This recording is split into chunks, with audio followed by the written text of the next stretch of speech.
আপনি যদি সাইয়েদনা ওমর ফারুকের জীবনের দিকে তাকান, এমন কঠোর, এমন বীর সেনানী ছিলেন। সাইয়েদনা ওমর ফারুক যদি রাস্তার এই মাথা দিয়ে হাঁটা শুরু করতেন, শয়তান ওমর ফারুককে দেখলে ওই রাস্তা রেখে দিয়ে অন্য রাস্তা দিয়ে হাঁটতো। সুবহানাল্লাহ। ওমর ফারুক রাদিয়াল্লাহু তাআলা কি পার্সোনালিটি ছিল, কি পার্সোনালিটি। আমাদের এলাকায় ছোট বাচ্চারা রাতে ভাত খেতে চায় না, আমার মেয়েটাও খেতে চায় না। এই এটা দিব ওইটা দিব, আজকে মাহফিলে আসার সময় বলে দিছে লিস্ট করে এটা এটা আনতে হবে। তো ছোট্ট বাচ্চাদের অনেক বায়না থাকে, ওরা রাতে খেতে চায় না। তো মায়েরা বিভিন্ন ভয় দেখায়, এই বাঘ আসবে খাও, এই ভূত আসবে খাও। কি আসবে? হ্যাঁ, ভূত ভূত ভূত আসবে, বাঘ আসবে, খাও খাও খাও, তাড়াতাড়ি খাও। তো বাচ্চারা এগুলো শুনে ভয়ে খেতে শুরু করে। মদিনার জমিনেও একই ঘটনা ঘটতো। মদিনার ছোট্ট ছোট্ট সোনামণিরা খেতে চাইতো না, তো মায়েরা বলতো হা হুয়া ইয়াতি উমর, হা হুয়া ইয়াতি উমর, ওই যে ওমর আসতেছে, ওমর। ওমরে ফারুকের কথা শুনলে বাচ্চারা একেবারে ঠান্ডা। সুবহানাল্লাহ পড়বেন না? প্রভু তুমি বলেছ রাসূল দেবে না, বলনি দেবে না ওমর, বলনি দেবে না হামজা তারিক, খালিদ বিজয় সমর। প্রভু তুমি বলেছ রাসূল দেবে না, বলনি দেবে না ওমর, বলনি দেবে না হামজা তারিক, খালিদ বিজয় সমর। প্রভু তুমি বলেছ রাসূল দেবে না। আল্লাহু আকবার। ওমর ফারুক রাদিয়াল্লাহু তাআলা আনহু, ওনার কথা শুনলে গায়ের মধ্যে গুজবাম হয়, গায়ের পশমগুলো দাঁড়িয়ে যায়। সুবহানাল্লাহ বলেন। কি পার্সোনালিটি ছিল, কি ব্যক্তিত্ব ছিল। মুনাফিকরা ওমর ফারুককে জমের মতো ভয় পেতেন। শয়তান, খুদ শয়তান, শয়তান অন্য রাস্তা দিয়ে হাঁটত। ওমর ফারুক রাদিয়াল্লাহু তাআলা আনহুর জীবনে যদি দেখেন, তাহলে সেখানে আপনি আদালতের, ইনসাফের, সুশাসনের, জাস্টিসের নমুনা দেখতে পাবেন। কয়টা শুনবেন? সাইয়েদনা ওমর ফারুকের রাদিয়াল্লাহু তাআলা আনহুর সন্তান আব্দুর রহমান মিশরে মদ খেয়ে মদ্যপ অবস্থায় ধরা পড়েছে। মদ খাওয়ার কারণে, মদ যদি কেউ পান করে আর যদি প্রমাণিত হয়, তার বিচার হলো 80 বেত। আওয়াজ করে বলেন কয় বেত? বাংলাদেশেও তো এই আইন আছে নাকি? বাংলাদেশে আছে? হ্যাঁ, মদ খাইলে 80 বেত, এই আইন বাংলাদেশে চালু হোক। আমরা চাই কি চাই না? চাই সবাই। এজন্যই তো ইসলাম ভাল লাগে না। ইসলামকে ভাল লাগে না। ইসলামকে আউট করে রাখতে পারলেই তো এরকম বড় বড় বোতল খাওয়া যায়। একেবারে সহজ, পানির মতো সহজ, হিসাব একেবারে সহজ। ওমর ফারুক রাদিয়াল্লাহু তাআলা আনহুর ছেলে ভুল করে মদ পান করে ফেলেছিলেন। আব্দুর রহমান, ঘটনা ঘটেছে মিশরে। মিশরের গভর্নর তখন আমর ইবনে আস রাদিয়াল্লাহু তাআলা আনহু। আব্দুর রহমানের ভাই যে গভর্নরকে বলল, গভর্নর যদি একটু দয়া করেন, খলিফার ছেলে আমার ভাই আব্দুর রহমান মদ্যপ অবস্থায় ধরা পড়েছে, জনসম্মুখে যদি আপনি বেত্রাঘাত করেন, আমাদের প্রেস্টিজ থাকে না। যদি 80 বেত আপনি মারেন, আমার কোনো কথা নাই, কিন্তু ঘরের ভেতরে মারেন। আব্দুর রহমানের ভাইয়ের সুপারিশ শুনে সাইয়েদনা আমর ইবনে আস রাদিয়াল্লাহু তাআলা আনহু রাজি হয়ে গেলেন। ঘরের ভেতরে লোকচক্ষুর আড়ালে 80 বেত তিনি মানলেন। কিন্তু ঘটনাক্রমে এই কথা লুকিয়ে লুকিয়ে ঘরের ভেতরে 80 বেত মারার কথা সাইয়েদনা ওমর ফারুক মদিনা থেকে জানতে পারলেন। মদিনা থেকে তিনি ফরমান জারি করলেন, এই বিচার যেমনটি আমর ইবনুল আস আদায় করেছে, এটা প্রকৃতপক্ষে আদায় হয় নাই। আসো সবাই মদিনায় আসো, আমর ইবনুল আস মদিনায় আসো, আব্দুর রহমানও আসো, সবাই আসো। জনসম্মুখে এই বিচার কার্যকর করতে হবে। সাইয়েদনা ওমর ফারুক মসজিদে নববীর পিলারের মধ্যে নিজের ছেলেকে বাঁধলেন, আবার জনসম্মুখে 80টা বেত তার গায়ের মধ্যে মারলেন। মাজমুয়ে ফাতাওয়া ইবনে তাইমিয়া রাহিমাহুল্লাহ, উনি এটা নকল করেছেন। এটা সবচেয়ে বিশুদ্ধ মত। আরো অনেক মত আছে, মারা গেছে কবরের উপর, ওগুলো বাদে দিলাম। কেমন খলিফা ছিল, কেমন খলিফা! পশ্চিমারা তোমরা জাস্টিস আমাদেরকে শেখাও,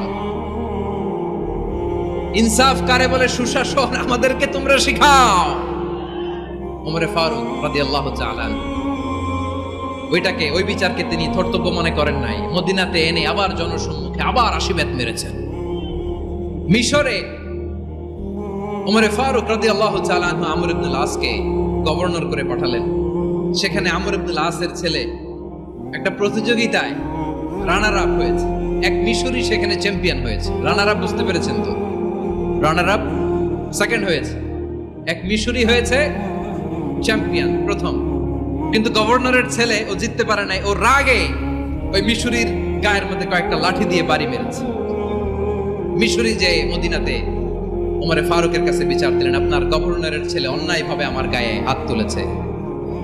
সাইয়েদনা ওমরে ফারুক আবার ফরমান জারি করলেন, আসো মদিনাতে আসো। মিশরীকে ডাকলেন।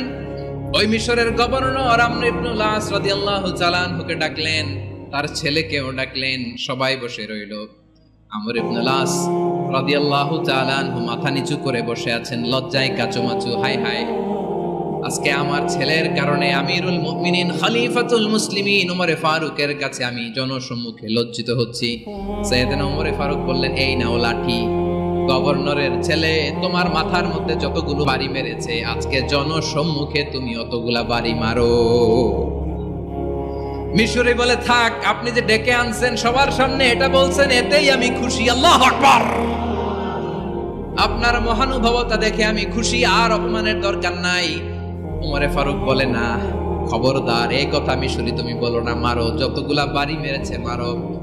বাধ্য হয়ে মিশরি আমর ইবনুল আসের সামনে ওনার কলিজার টুকরা সন্তানের মাথার মধ্যে বাড়ি মারতে আরম্ভ করলেন।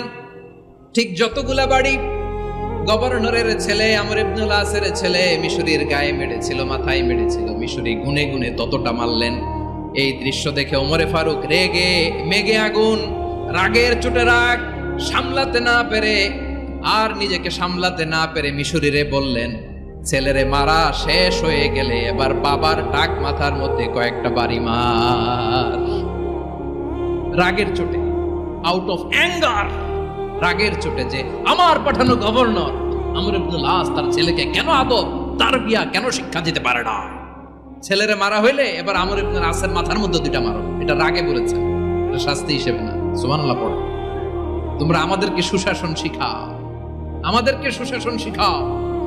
বিশ্বনবী বলেন, আদল এটা যেন বিষয় না, এটা দিয়েই মানবিক সমাজ গড়তে হবে।